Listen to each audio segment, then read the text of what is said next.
Traders, how are you? Marcello, founder of the Day Trading Academy. Today we're doing the first recap of the week in the year 2020.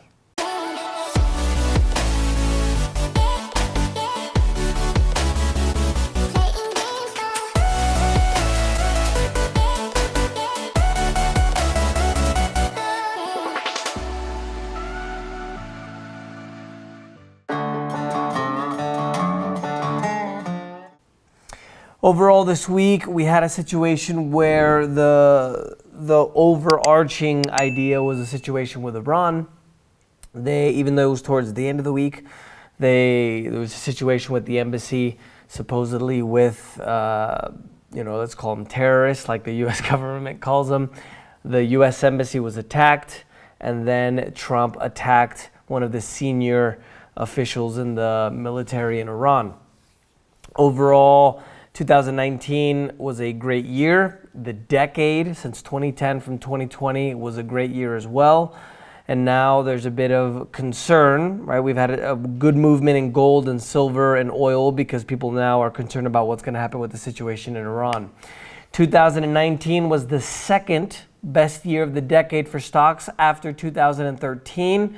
Favorable Fed monetary policy, the tax policy under Trump, reduction of the business regulations. I'm going to mention what Trump has done in regards to the business regulations, but always want to remind you guys, this series, the recaps, I always want to keep them completely impartial. So whether you love Trump or hate Trump, or you're left or right, or purple, white, brown, doesn't matter.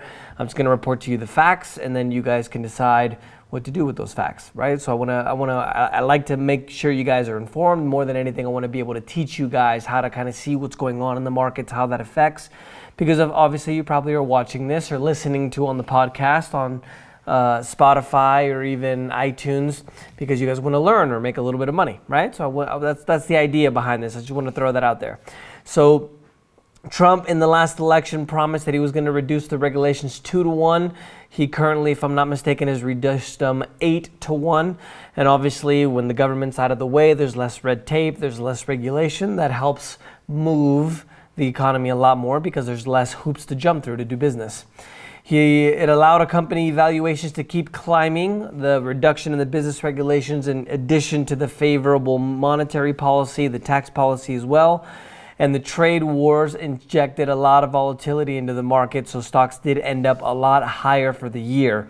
S&P 500 was up more than 29%. The Dow Jones was over 22%. The NASDAQ was up over 35%. And the Russell 2000 was up near 24%.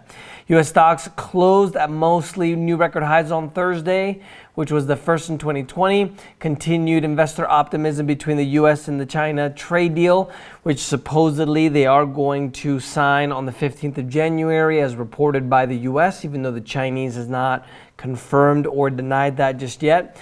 And there's a situation also with Chinese central bank loosening monetary policy, which injected a lot of money, which caused the surge in all the markets around the world the first of the year. U.S. stock markets plunged early Friday morning due to the top Iranian commander being struck dead by the U.S. Army. And obviously, we had the situation with the U.S. Embassy in Baghdad. The State Department in the U.S. did urge all citizens to depart Iraq immediately. And that is not good news because that means things will most likely escalate. And I do believe, I mentioned this, if you guys remember, send me, because I do read your comments, even though I haven't had time to respond to them all yet. But I don't know if you guys remember last year, I talked about a war with Iran before all this escalated. I do believe we're probably going to have a situation with Iran in some capacity within about 7 years or so. Well, now I'd say about within 6. If Trump wins re-election, it's probable that we're going to have it within Trump's second session. Overall for the week, the Dow was down 0.02%, the S&P 500 down 0.15%, and the NASDAQ up 0.16%. In overseas market news, the European shares posted their largest one-day loss in 4 weeks on Monday, at near 1% losing. Investors were cashing in their gains for the year, obviously, right? Because we're in between last year and this year now, because the 31st was Tuesday. So everybody, there's a little bit of a situation where everybody wants to close in their gains, which I really don't understand, because if you technically hold on to them and they continue to go higher, then it's taxed at a lower rate, right? Long-term versus short-term capital gains. And if you are traders, by the way, trading futures is a favorable tax treatment compared to trading something like stocks or Forex. Let's keep that in mind. Other than that, the benchmark Pan-European Stocks 600 Index on course for its best year since the global financial crisis in 2009, up 24% last year. European markets, the DAX is the biggest loser at 0.89% negative. The Russian markets are the best winner in Europe. If you consider Russia, obviously it spans from Asia to Europe, right? But the culture is mostly European. The Russian market is the biggest winner at 0.85%. Latin American markets, the biggest loser was Santiago at 3.66%. The protests do continue there in Chile. The Merval in Argentina went down 2.92%.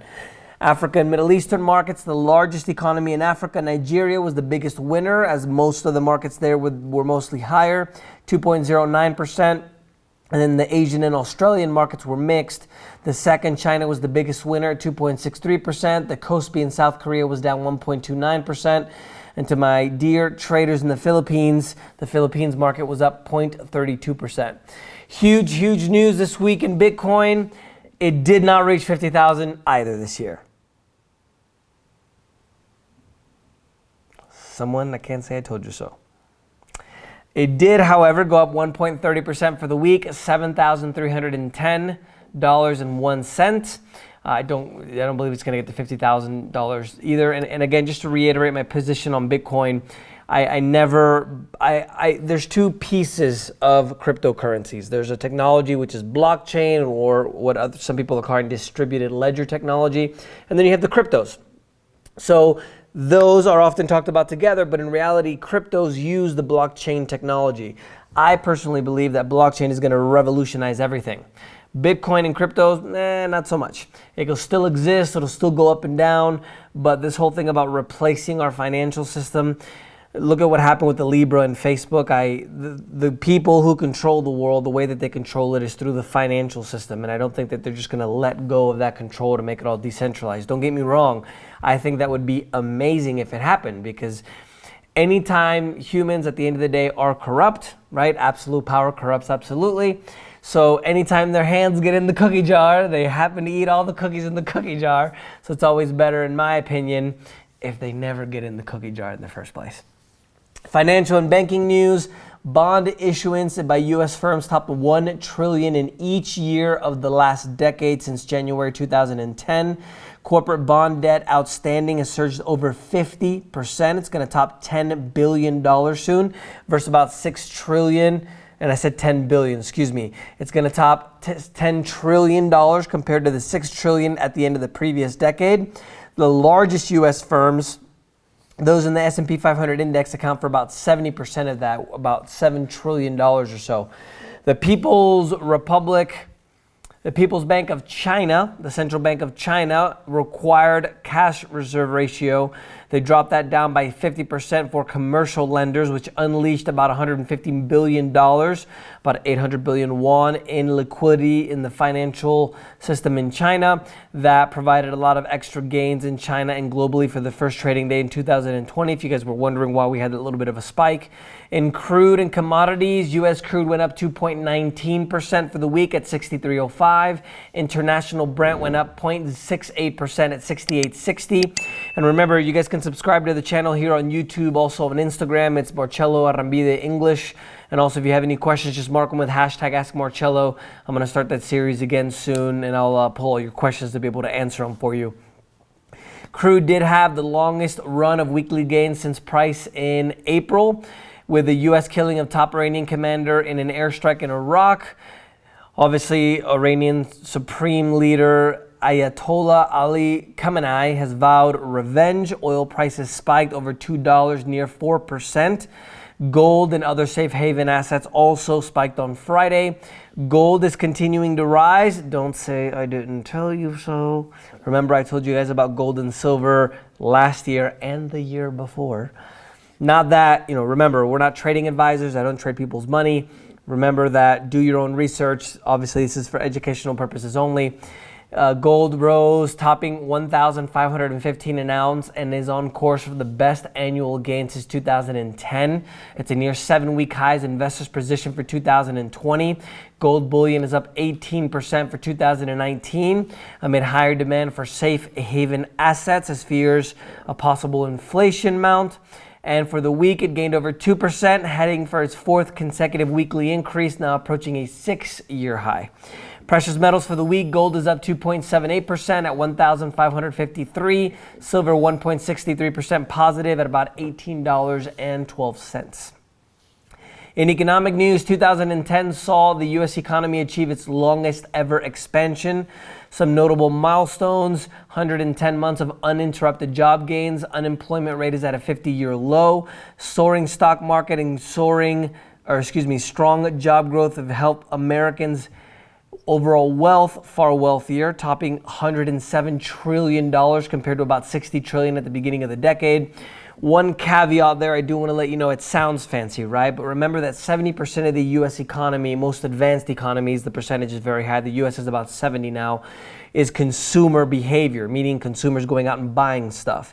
So the whole thing that has happened in the last 10 years since the financial crisis is government injects money into the stock market goes up, they keep interest rates low, all that money goes into the stock market, we feel richer, we see our retirement accounts continuing to grow, we spend more money, economy moves more, and then obviously that helps the economy. That's essentially the vicious circle that we're in. And one of the things that I read is about every $1 billion in debt that the U.S. takes on, it's about 5,000 jobs. And I literally heard an advisor to the Trump administration say, just rack that up. And eventually the rooster's going to come home to roost. You know, you can't take out all this amount of debt and not pay it back. We are unfortunately taking out all this debt, which eventually we're going to have to pay it back. The richest 1% of households now account for 32.4% of all that wealth, up about 4 percentage points at the end of 2009. Institute for Supply Management is saying that the U.S. manufacturing sector contracted in December by most over a decade. Order volumes crashed to a near 11-year low, and factory employment falling for a 5th straight month. So not completely good news in economics, because obviously the manufacturing sector is important in the economy as well. Chicago Federal Reserve Bank President Charles Evans is saying that the fundamentals in the U.S. economy are good at the moment, and the labor market remains strong with the U.S. GDP growth rate of 2 to 2.25% in 2020, with no need, quote, no need for lower interest rates any further at this point. So that tells you about the expectation of what's kind of going to happen with the U.S. monetary policy, which affects the economy quite a bit, and the global economy as well. In corporate news, the top 3 best performing U.S. stocks for 2019 for the most part are in the semiconductor industry. Chipmaker AMD shares surged by 146%, Lam Research spiked 115%, and KLA Corporation went up 99%. Tesla delivered its first round of made-in-China Model 3s to 15 of its Chinese employees. The Shanghai plant now produces about 28 or more Model 3s every hour and works 10 hours daily. It's going to allow it to produce about 1,000 cars each week, and an output of 3,000 per week is going to be expected soon. 30% of the Model 3 parts are currently sourced in China, and they want the entire to be totally localized by next year in 2020. Apple is continuing its gains after skyrocketing 86% in 2019, best year in a decade. Shares rose 2.3% on Thursday and closed above 300 for the first time ever on a split-adjusted basis after predictions of a strong holiday quarter and demand for wearables and planned services, including streaming TV. I think Apple should just buy Tesla already. It's a perfect mix, perfect match. In trade news, Trump says he's going to sign the first deal of the trade deals I mentioned to you guys before on January 15th. The date has not been confirmed by the Chinese government just yet. If you guys don't know or don't remember, the Chinese is raising purchases on its farm goods in exchange for lowering the tariffs on some good of its products that are coming from China to the U.S. And for some of you guys that, you know, obviously this is a big conversation point where tariffs aren't good for anybody and things like that. I am a free market guy. I believe the government or people, like I told you, stay out of the cookie jar, right? But one of the things that I read was that Canada was actually charging a 200% tariff on U.S. dairy going into Canada. So if we really kind of look into the fine print, we have a situation where a lot of countries do technically have a favorable situation where they charge us tariffs for our products, but we don't charge them tariffs. So in a way, and you guys can see, even though we kind of had this situation, now as we seem to be coming out of it, we'll see what phase 2 or phase 3 looks like in regards to China overall. But the new North American trade deal, which I believe is called USCMA, we don't have those tariffs anymore on the dairy from Canada. You see, so in some respects, tariffs aren't necessarily good for anybody and a global economy, but if deals are struck and there's better deals for the U.S., it's good for everybody then. U.S. farm economy is reeling to its worst harvest in decade after 2 years of the trade war and the onset of an early winter in 2019. U.S. grain growers are struggling to decide what crops might keep them in business. The Phase 1 trade agreement with China won't be an immediate fix for the U.S. farm economy, even though China has spurred to change its new supply chains, which specifically Argentina and Brazil. In technology, India announcing it's going to make a third attempt to land on the moon following a mission that ended last year named Chandrayaan-3. If successful, India is going to become just the 4th country to make a soft landing on the moon after the US and the former Soviet Union and China. Fully electric cars make about 42.4% of all the cars sold in Norway in 2019, a global record, a rise from 31.2% market share in 2018 and just 5.5% in 2013. Norway currently gives these battery-powered cars, electric cars, exempt from taxes that are charged on gasoline and petrol and diesel, I should say. It seeks to become the first country to end the sale of fossil fuels by 2025. The country's best-selling car was the 2019 Tesla Model 3 sedan, obviously last year in 2019, with an 11% market share. But now the Germans are coming. So we'll see how they do overall this year. Los Angeles mayor is also considering a requirement for ride-sharing companies to use only electric vehicles to be able to try to make the city's mandate to reduce greenhouse gas emissions to achieve carbon neutral status by 2050. It's going to be a huge blow to Uber, as Los Angeles is one of their top 5 markets. In international events, Hong Kong police arrested 400 people in New Year's Day protests. It started off peaceful, but went into a little bit chaotic mode. French police also have a situation where they tried to disperse blockades in Paris and protests. Another thing that I'm going to predict and talk about is the situation in Europe. We have a situation where in the south, countries like Spain, Greece, Italy, other countries as well, France, they want to not reform their pension or lower the retirement age, where countries like Germany, which are planning to increase their retirement age, are having a situation where Germans are continuing to pay more and more for all of this stuff in Europe. So I think at some point there's going to be a fracture between the two, where Germans are going to stop. They're tired of paying for everybody else, so to speak, and they're one of the only countries where they have a surplus. And if you guys don't know, Germany is the 4th largest economy in the world. If I'm not mistaken, they should have just about 80 million people. Let me look that up just to make sure I'm correct on this. 83 million people, says Google.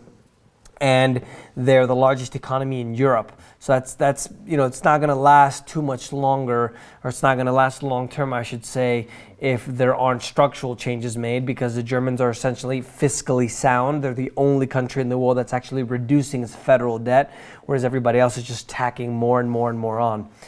Australians Friday were told to evacuate parts of the eastern state of Victoria and New South Wales due to the bushfires. The temperatures are expected to be above 40 degrees Celsius, above 104 degrees Fahrenheit across much of the state. 13 million acres have already been scorched. We'll see if it affects the environment, as some people say that a lot of this affects the environment. In and around Indonesia's capital of Jakarta, landslides and floods from torrential downpours left 53 million people dead. My heart goes out to all of you guys in Australia and Indonesia. Hopefully you guys are safe. In unusual facts this week, a Chinese court sentenced He Jiankui to 3 years in prison on Monday. He was a scientist that created the first gene-edited babies. They're saying that he supposedly illegally practiced medicine and violated prescribed research regulations, and he supposedly changed the genes of babies unethically. Former Nissan and Renault chief Carlos Ghosn or Gashan. Let me guys, if I'm saying it wrong, you guys let me know in the comments. He has fled Japan and now is in Lebanon. He was awaiting trial, alleged financial crimes, supposedly understating his income for years and funneling $5 million to keep a car dealership he controlled, funneling that money to that dealership that he owned. Now he's in Lebanon, and he did some fancy stuff because they had all of his passports. So when you have that kind of money, I guess you don't need a passport to travel anymore. And Amazon founder Jeff Bezos remains the richest person globally at $150 billion he is worth. He lost $10 billion this year. Just behind him is Microsoft founder Bill Gates, estimated worth $113 billion. And the French business magnate Bernard Arnault. Only 3 of those people in the world are worth over $100 billion. And the U.S. population between 2018 and 2019 grew by almost 0.5%, or about 1.5 million people, at just under 330 million people. Ranks the slowest growth in 100 years as the number of births declined, number of deaths increased, and internal migration slowed. Important because population growth and productivity improvements are keys to future economic growth. That's your news for this week, guys. Let me know if you guys have any questions. Have an amazing year. We'll see you next week.